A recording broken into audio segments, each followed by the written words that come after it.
Hello Gothletts, and welcome to this week's Stories to Fall Asleep to in the Pagan series. I was going to go into Native American, but I found some interesting information. So this will be a bit of Native American and also a bit of Norse paganism in here. So, get comfortable, grab yourself a drink and get warm and cozy, and we'll get into this. All citations and sources will be listed in the description to further your own understanding. You can do that in your own time. So, the term pagan has historically been used to describe polytheistic or animistic belief systems that are not part of a major world religions, particularly those originating from Europe. We have mentioned this before in previous podcasts. However, applying the label pagan to Native American religions can be problematic due to the Eurocentric connotations and the diverse nature of indigenous spiritual practices. Due to this, I decided to divert a small section to the Native American religion, but not a full podcast. And we saw this again last week in Shinto, that this is mainly a European term. Native American religions encompass a wide range of beliefs, rituals and cosmologies that vary greatly among different tribes and nations. So we can see the similarities here, depending on which area you are, depends on how you practice spiritually. These spiritual traditions are deeply rooted in specific cultures or environments of indigenous peoples across North and South America. While some elements of Native American spirituality may share similarities with what is traditionally considered pagan, such as animistic beliefs and reverence for nature, it's essential to recognise the unique and complex nature of these traditions. That's one reason I'm not going to do this in great detail, because there's just so much. And the different clans and cultures and different parts of Americas, where Native Americans practice religion and spirituality. Furthermore, the term pagan, it carries historical baggage, and it's often associated with colonisation and marginalisation of indigenous cultures.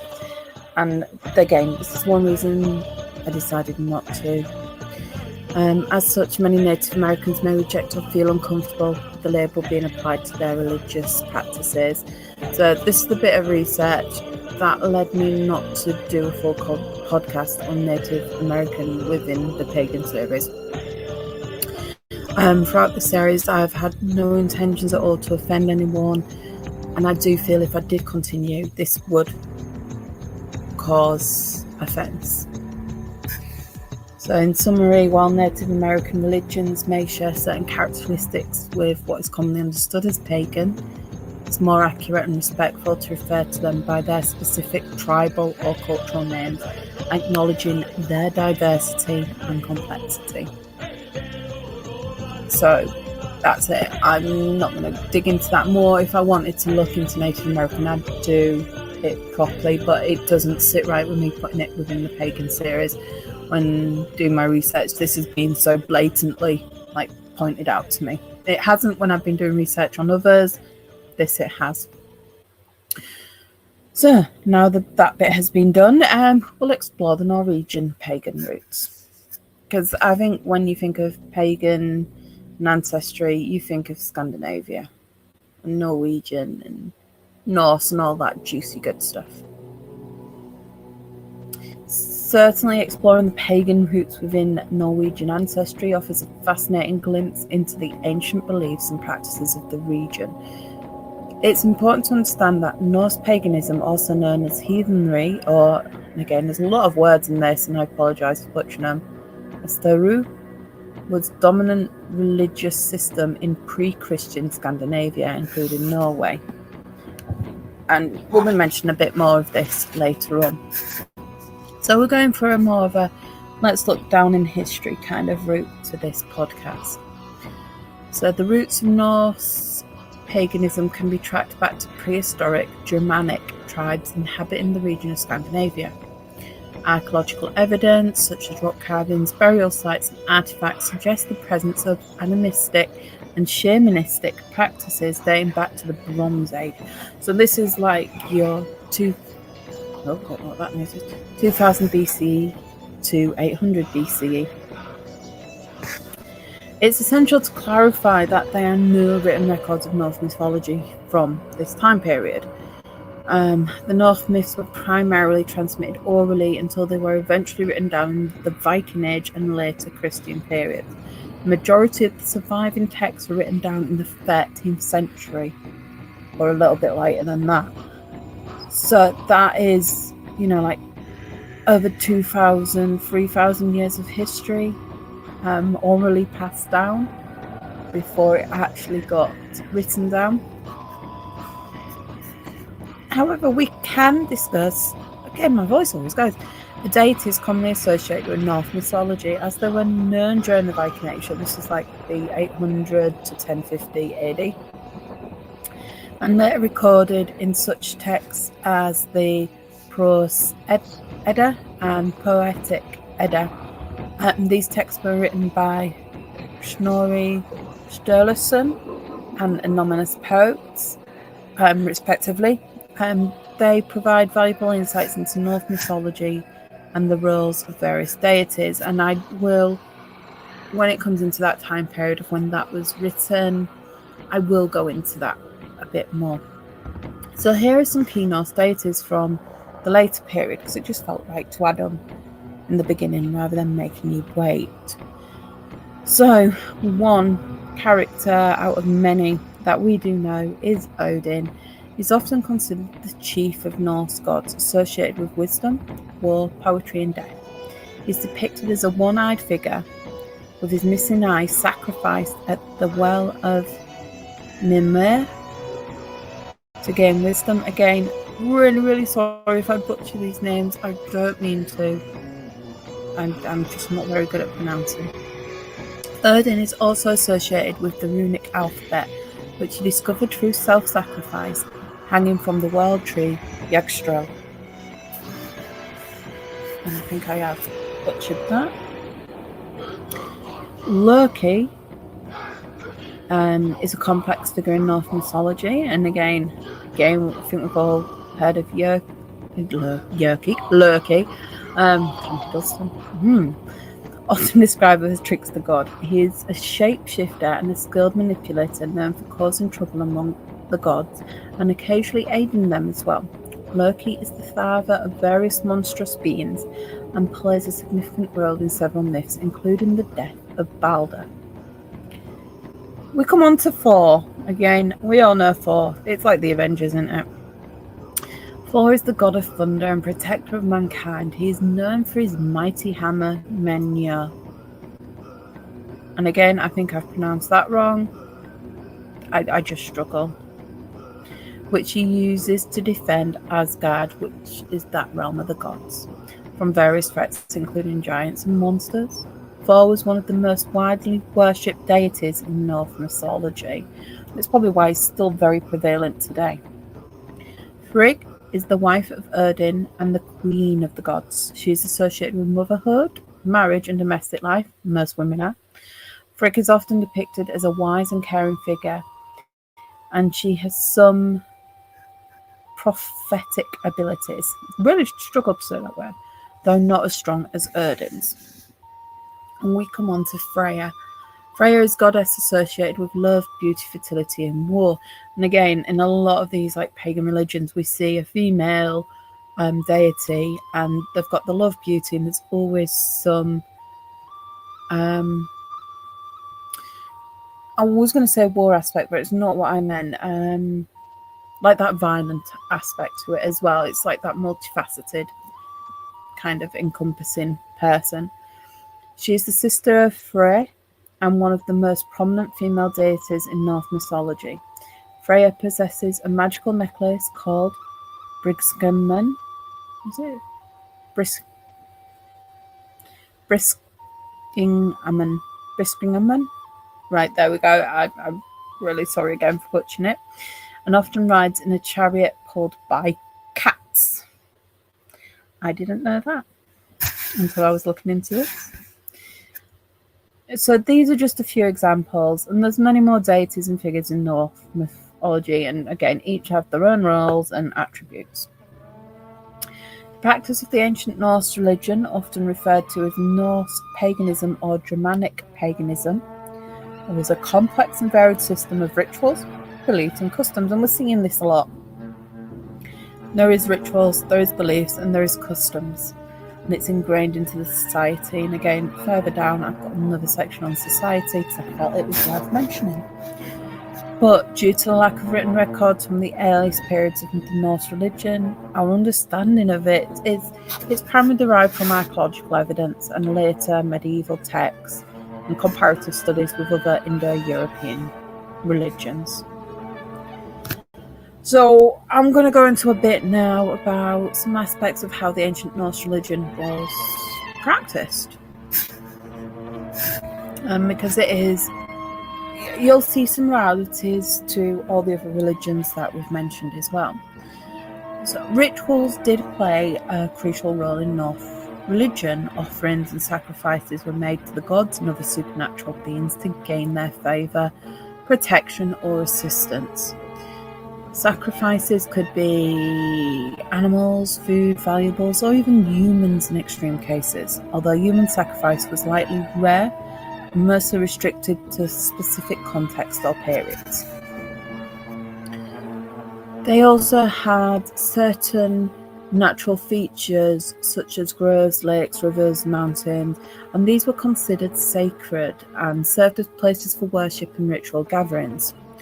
Temples or sanctuaries dedicated to specific deities may have existed, although evidence for such structures is scarce. And I think a lot, again, over time, we'll see when other conquestors come into the countries, they take over the original religious centres there and build their own.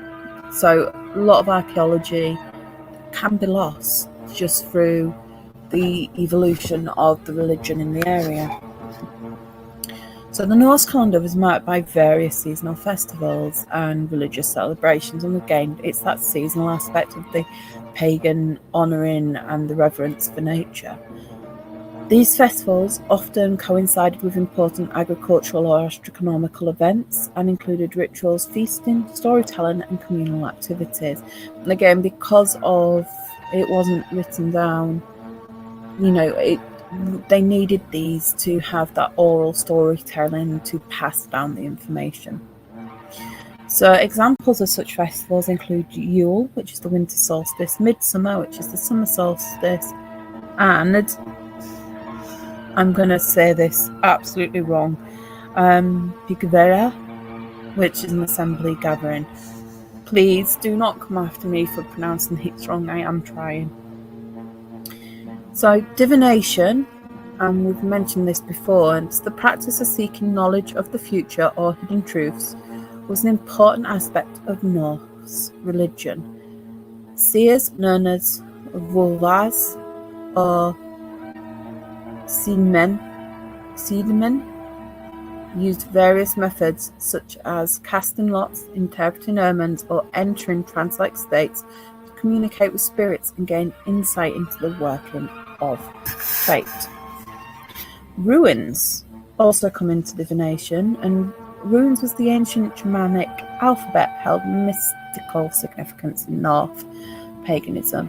They were believed to possess magical properties and were used for writing, divination, and casting spells. The runic inscriptions found on artifacts, stones, and weapons provide valuable clues about the religious beliefs and practices of Norse people.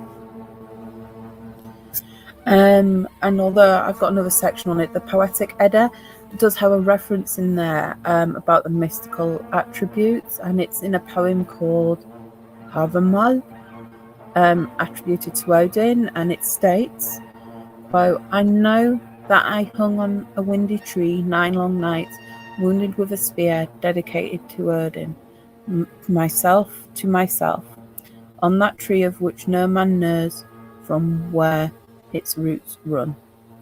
End quote. So, it is written down somewhere, whether it's accurate, it's up for debate, but it's widely taken, as it's seen. Ancestral veneration was also another significant component of Norse religion. Ancestors were believed to play a role in the lives of their descendants, and offerings and rituals were performed to honour and seek guidance from them. Burial customs, including grave goods and funerary rites, respect the importance of afterlife and continuity of familial bonds. And again, you'll see some of these Norse burials and, the ship burials and the burial mounds, and they're elaborate and they're beautiful and they're respectful, and, everything really meant something to them as they were doing it. Norse mythology was passed down orally through storytelling, so poems and sagas. These myths not only entertained but also served to reinforce cultural values, provide explanations for natural phenomena, and offer moral lessons. Ritual festivals often incorporated elements from these myths, reinforcing that connection between religious practice and storytelling. So we're going to move to the Proto-Norse period, which is that 800 BCE to 200 BCE, or thereabouts. So during the Iron Age, the Proto-Norse culture emerged in Scandinavia, characterised by linguistic and cultural developments that laid the foundation for Norse society. While little direct evidence of religious beliefs from this period exists, as we said, it's mainly what we've read later on. Linguistic analysis of Proto-Norse language and comparative studies with the Indo-European cultures offer insights into early Germanic mythology and cosmology. And where I got this information from, again, this will be in the description, so you can go and read more on it. It's really interesting. So I feel it's important now to add some context to Norse society in relation to their religious practices, since we've just mentioned it. So in ancient Norse society, religion played the central role in shaping social structures, hierarchy, and central values. The Norse worldview was deeply entwined with the religious beliefs, and societal structures were often influenced by these beliefs. So here's an overview of how Norse society and hierarchy related to the religion, and we see this in the previous episodes I've done, where there is this intertwined connectiveness, which is the word that's come up through this series, between societal values and the religious practices. So the Norse pantheon consisted of various gods and goddesses, each with their own domains, powers and attributes. So we've already looked into a few, but obviously we have Odin, Thor, Freya, and other deities occupied positions of authority within the divine hierarchy. Odin as the chief god held a particularly prominent role, often associated with kingship, wisdom and war. The gods were believed to influence human affairs, including matters of governance and leadership. In Norse society, leadership roles were often entwined with religious authority. Kings and chieftains were expected to embody qualities associated with the gods, such as courage, wisdom, and generosity. The concept of sacral kingship, and we've heard this mentioned before, where the ruler was seen as a divine figure or mediated between gods and humans, was present in Norse culture. So kings often claimed descent from legendary figures or divine beings to legitimize their authority. And again, it's a good scapegoat as well. You've just done this, it's caused famine. Well, the gods told me to do it, so it's the gods' fault. Yeah. So, while there's limited evidence for a formal priesthood in Norse society, certain individuals held specialised roles in religious readers or ritual specialists. We did mention a couple of these. So the seers, vulvas, and the shamans, practiced divination, trance work, and other forms of magic, serving as intermediaries between humans and the spirit world. These individuals played important roles in religious ceremonies, offering guidance, healing, and insight into their communities. So Norse society was structured into various social classes. And this is one thing I didn't know, so finding this out was cool. They included jarls, which were nobles, carls, which were freemen, and thralls, which were slaves. So while social mobility was possible, these classes were generally inherited and delineated by factors such as wealth, land ownership, and lineage, which everything tends to be. Religion reinforced social norms and hierarchies, with rituals, laws, and customs regulating behaviour and relationships within the community. So there was a lot more to it than just, this is a religious practice. You have different aspects depending on what class you were. Family and kingship networks were fundamental in Norse society, with familial bonds extending beyond the nuclear family to include extended relatives and clan members. Ancestral veneration and the transmission of cultural heritage played significant roles in maintaining society cohesion and continuity. Oh, you'll have to excuse if you can hear other noise in the background. Things are getting emptied around here, and I've got my window open because it is a beautiful day.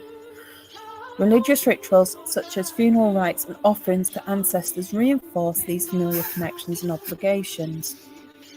So, Norse mythology and religion often reflect and reinforce gender roles with society. While both men and women played important roles in religious rituals and practices, certain deities were associated with specific gendered attributes and domains. For example, Odin and Thor were often depicted as masculine, warrior-like figures, while Freya and Frigg were associated with femininity, domesticity, and magic. Despite these gendered associations, women could hold positions of influence and power within Norse society, seen in the case of shield maidens, priestesses, and seeresses. So women did have power as well, and I think everyone's familiar with some form of myth or legend on shield maidens. Overall, religion permeated every aspect of Norse society, influencing social hierarchy, governance, familiar relationship, and cultural values. The gods served as models of behaviour and ideas to aspire to, while religious practices provided a framework for understanding the world and one's place within it. I think, again, what I'm seeing throughout this series is that this pagan religion is just all about understanding your role in the world and the seasons roles in life and everything else. We're coming on to the Viking Age now, so 793 CE to 1066. So the Viking Age marks the peak of Norse paganism, during which Scandinavian seafarers and warriors known as Vikings embarked on raids, trade expeditions, and exploration across Europe, Asia, and the North Atlantic. Norse mythology flourished during this period, with the pantheon of gods including Odin, Thor, Freya, exerting significant influence over daily life and religious practices. We're coming a bit more into the future, so we've, got to the height of Norse paganism, and now we're going to the Christianization of Scandinavia, which is roughly the 8th century to the 12th century. So it's happening around the same time. The conversion of Scandinavia to Christianity began in the 8th century with missionary efforts, such as those led by Angsa and Charlemagne. However, the process was gradual and met with resistance from adherents of Norse paganism. It wasn't until the 11th and 12th century when the reign of rulers like Olaf Tryggvason of Norway and Svend Forkbeard of Denmark that Christianity became firmly established in the region. So I do have a little bit more information, and I just felt it was right to mention, and it's about the Christianity conversion. So the conversion of the Norse people to Christianity was a gradual process spanning several centuries, and it actually began in the 8th century and continued well into the Middle Ages. Conversion was not a straightforward or uniform process, but rather a complex interplay of political, social, economic and religious factors. So here's an overview of it. So the Norse people, particularly the Vikings, came into contact with Christian cultures through trade, raids and diplomatic relations with Christian kingdoms in Western Europe. And this is how things spread. When you go invade somewhere, a little bit of that is coming back with you. This exposure to Christianity introduced them to new religious ideas and practices. Christian missionaries from various Christian kingdoms such as England, Germany and Francia began to actively evangelize among the Norse population. These missionaries included figures like, as we've just said before, Ansgar and Willibrord, preached the Christian faith and established churches, monasteries and bishoprics in Norse territories. The conversion of Norse rulers and aristocrats played a significant role in the spread of Christianity among the Norse population, and this is due to that hierarchy and societal views that they had. If someone above you is worshipping in this new religion, their views are going to be passed down to those of lower social standing to them, and it's going to filter through there. Some Norse kings seeking alliances with Christian kingdoms or motivated by political considerations embraced Christianity and promoted its adaptation amongst their subjects. Now, side note, totally unrelated, I watched Shogun on Disney. It's an FX program on their Star kind of subsection, and it is about Japanese, and it's set during the medieval period, and there's the Catholics, Portugal Catholics there, and it does have some religious undertones to the political agendas of it. And when I was researching this and came across, this political motivation, this was happening all over.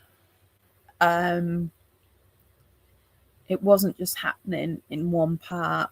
So you can see how, these invaders came in, and even missionaries, you can see them. I mean, obviously they're spreading the word that they believe in.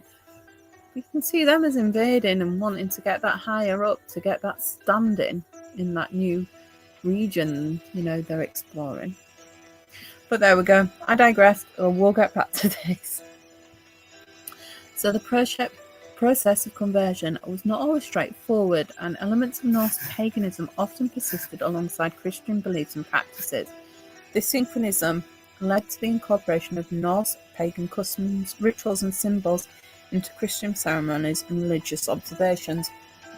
And again, I like to watch my history, so I was watching the Time Team, and in that, their churches on the western side of Scotland, going on the Solway, going near Ireland, and there is, within Christian cemeteries, these Norse pagan symbols on the tombstones and in the church. And again, that's a prime example of, what I've found researching, and how the symbols and religious observations did creep into Christianity. One notable example of Norse conversion to Christianity is the Christianization of Iceland in the 10th and 11th century, following the establishment of the Althing, the Icelandic parliament, in 930 AD. Icelanders gradually adopted Christianity through a combination of royal decree, missionary activity and social pressure. There we go. There was pressure there. So the conversion of Norse societies to Christianity was often facilitated by the enactment of Christian laws and decreed by kings and rulers. So not only did the religion come in and permeate into, the indigenous religion, they actually made laws relating to it. Legal codes, such as the Christianization laws of King Olaf Tryggvason of Norway, mandated the conversion of the population and the suppression of pagan practices. Now, throughout all of this series, if you hadn't noticed, I do have a bit of twang or a bit of bias negatively towards Christianity coming into places. And that's through my own research, my own beliefs, my own feelings. But it's stuff like this, and you look it up, and it's they do all good. Then, but it's mandated, and the original religion is suppressed. Why can't they coexist? And again, it's all this power struggle, and there was a lot of this going on around that time. Another tangent, and another one of my beliefs is my children's school used to do a shoebox appeal, and I thought it was great until I looked into it. The shoebox appeal was going to countries where Christianity wasn't the primarily indigenous religion, and they was giving them gifts while preaching and converting Christianity at the same time. I can't remember it off my hand now because this was a few years ago, but there was a line in the leaflet we got given, and it was about converting the people of the area to Christianity, and I will not be a part of that. I'm very anti going in and pushing your agenda on somebody. I've mentioned before, I live in a place where we've got a Methodist church, we've got a Church of England church, we've got a Catholic church. Down the road there's a synagogue. I don't press my religious agenda onto people. I don't want other people's religious agenda pressing onto me. If I want to join your religion, I will seek you out and look at it. And I believe that's how it should be. So in regards to the shoebox appeal, people going in to actively convert, I just don't agree with it. But by the by, that's my, take on this. Let's get back to this, because otherwise we're going to be here forever. So, the Helmskringla, a collection of sagas compiled by Snorri Sturluson, narrates the conversion of Norway to Christianity under King Olaf Tryggvason. In it, Snorri writes, King Olaf Tryggvason preached Christianity in Norway. Through his efforts, many people were baptized, and he destroyed many temples and images of the gods.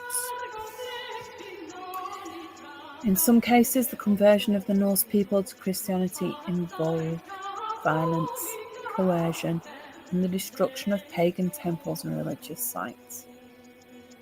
Christian rulers and missionaries often used forceful methods to suppress pagan resistance and promote an acceptance of Christianity. And again, going off on a tangent, but, relevant, in England. And a friend did put it to me when we was having a conversation. We was Catholic through and through until King Henry VIII decided he didn't want to follow rule. And then we had the offshoot, the Church of England, which saw the King as leader of this. And my friend said it was a bastardization of Catholicism and Christianity. Which, their opinion, I'll accept that. It was, and then we did see the dissolution of the monasteries. So, I'm English, my lineage is English. My own people did this to themselves.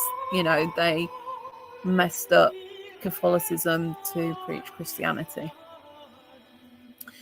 Well, Church of England will be specific denomination. So it does happen, and it has happened in the past. And, it's one of those things.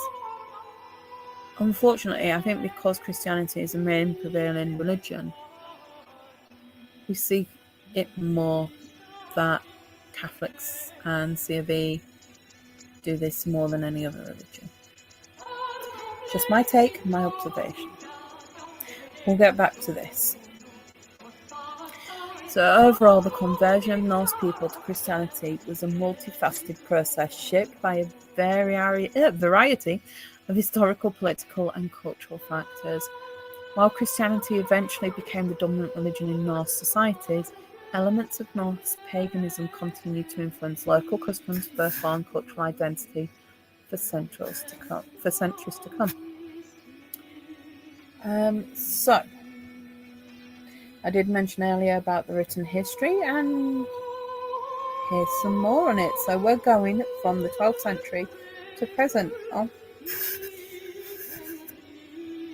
Despite the official conversion to Christianity, elements of Norse paganism persisted in Scandinavian folklore, customs and language.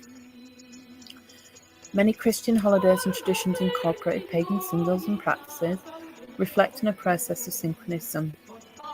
In modern times, there's been a revival of interest in Norse paganism, often referred to as Heathenry or Heathenry, which practitioners seeking to reconstruct and revitalize ancient religious beliefs and rituals.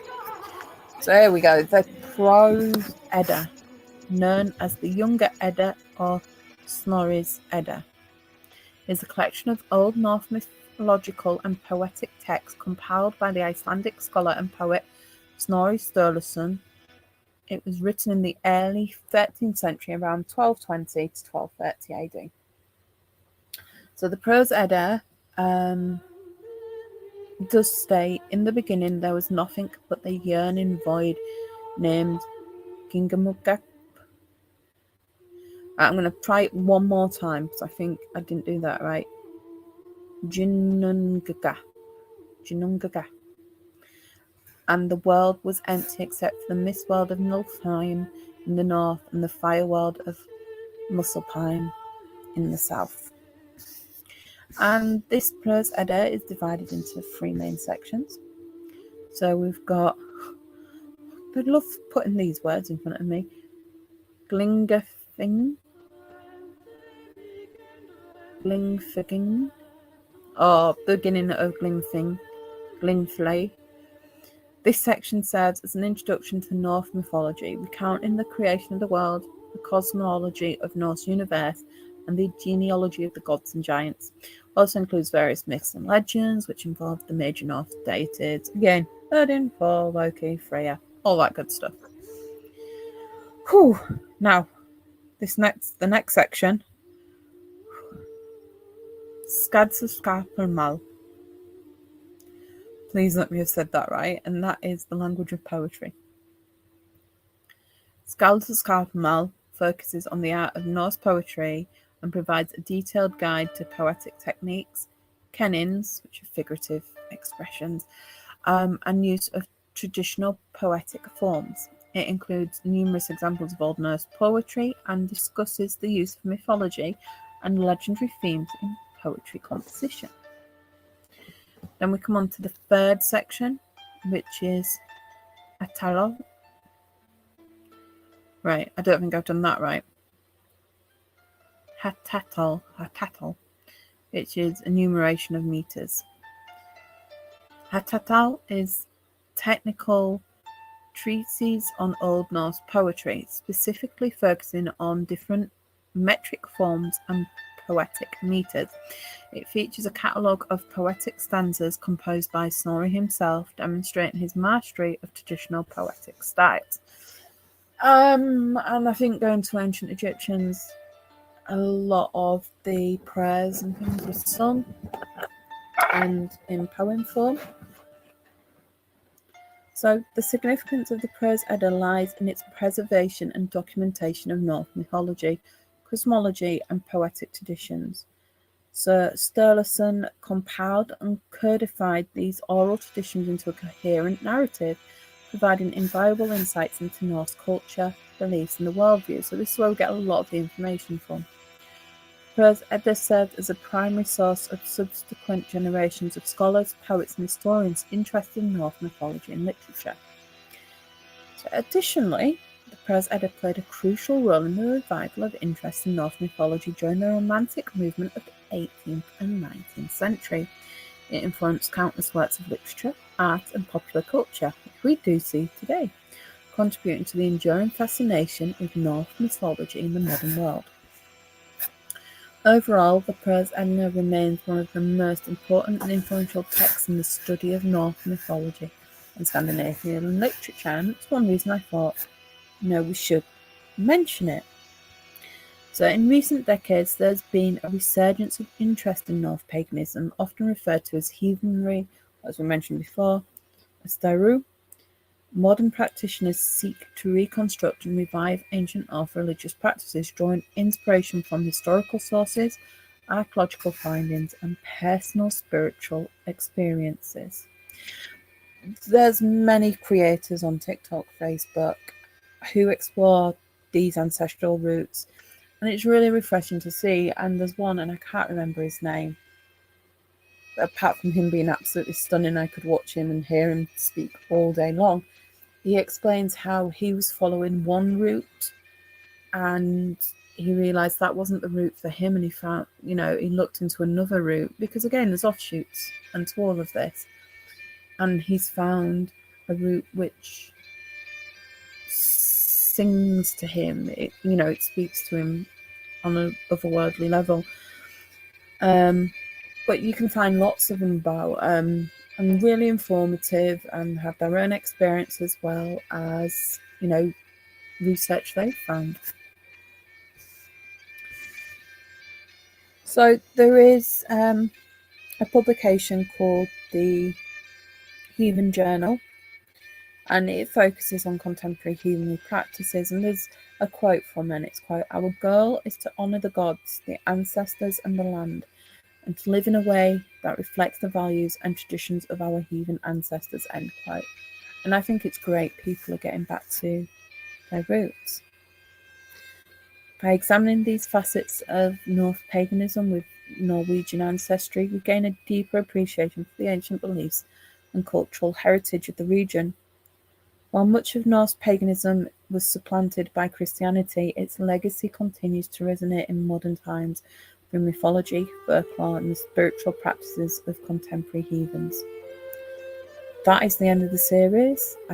I'll be taking a week off to sort out the next series. I'm not quite determined what it is yet. I've got a lot of ideas going through. If you've made it this far, thank you so much. I appreciate every listener, every sharer, and every liker.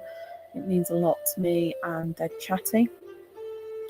Don't forget to check the description with all the details for further reading and where I got information from, especially if you want to look into it more in your own time.